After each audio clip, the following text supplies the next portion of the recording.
হাটহাজারী ৮ নং নিকল union BNP ও অঙ্গ সংগঠনের পক্ষ থেকে ব্যারিস্টার মীর হেলাল উদ্দিনকে ফুলেল শুভেচ্ছা ও অভিনন্দন।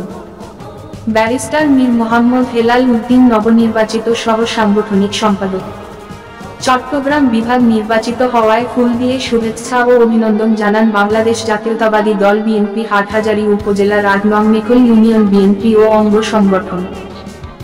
এ সময় উপস্থিত ছিলেন ৮ নং নিকল ইউনিয়ন বিএনপি পরিবারের সকল নেতৃবৃন্দ ও সর্বস্তরের জনগণ। গত শনিবার ১৫ই জুন সকালে সংগঠন গোছানো নিয়ে বড় বার্তা দেয় বিএনপি। ৩৪ জন নেতাকে পদোন্নতি দিয়েছে, বিপরীতে ৫ নেতার পদাবনতি হয়েছে। পরে দুপুরে ছাত্রদলের ২৬০ সদস্য বিশিষ্ট কমিটির ঘোষণাও আসে। বিকেলে আরও ৬ নেতার পদ পাওয়ার কথা। বিএনপির রাজনীতির ইতিহাসে এত বড় রদবদল নজিরবিহীন ঘটনা। দলটির নেতৃত্বের এত বড় রদবদল রাজনৈতিক অঙ্গনে বেশ আলোচিত হচ্ছে। দলটির একাধিক নেতা বলছেন, কমিটি পুনর্গঠন প্রক্রিয়ার অংশ হিসেবেই এই রদবদল করা হয়েছে।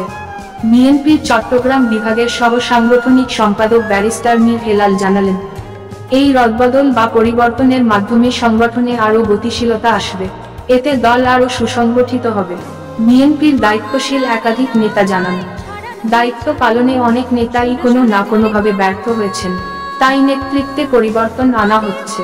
বাস্তবতা বিবেচনা করে দলের শীর্ষ নেতারা সঠিক সিদ্ধান্ত নিয়েছে বলেও মত দিয়েছেন অনেকে।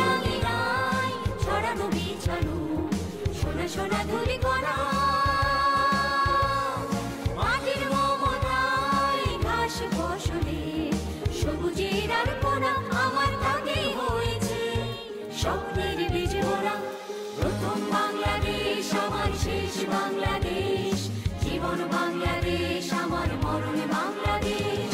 বাংলাদেশ বাংলাদেশ বাংলাদেশ, বাংলাদেশ বাংলাদেশ বাংলাদেশ।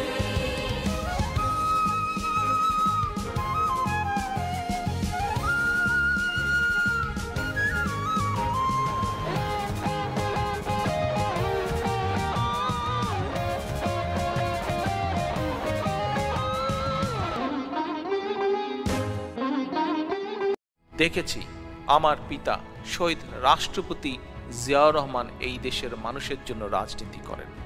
যেদিন থেকে আমি উপলব্ধি করেছি যে আমার মা দেশনেত্রী খালেদা জিয়া এই দেশের মানুষের জন্য রাজনীতি করেন, এই দেশের মাটির জন্য রাজনীতি করেন, সেদিন থেকে তাদের মুখ থেকে একটি কথা শুনতে শুনতে সেই কথাটি আমি মনে প্রাণে অন্তরে বিশ্বাস করেছি এবং আজ পর্যন্ত সেটি বিশ্বাস করে এসেছি। কথাটি কি সেই কথা? কি সেই কথা? সেই কথাটি হচ্ছে বাংলাদেশ জাতীয়তাবাদী দল বিএনপি বিশ্বাস করে যে জনগণই সকল ক্ষমতার উৎস।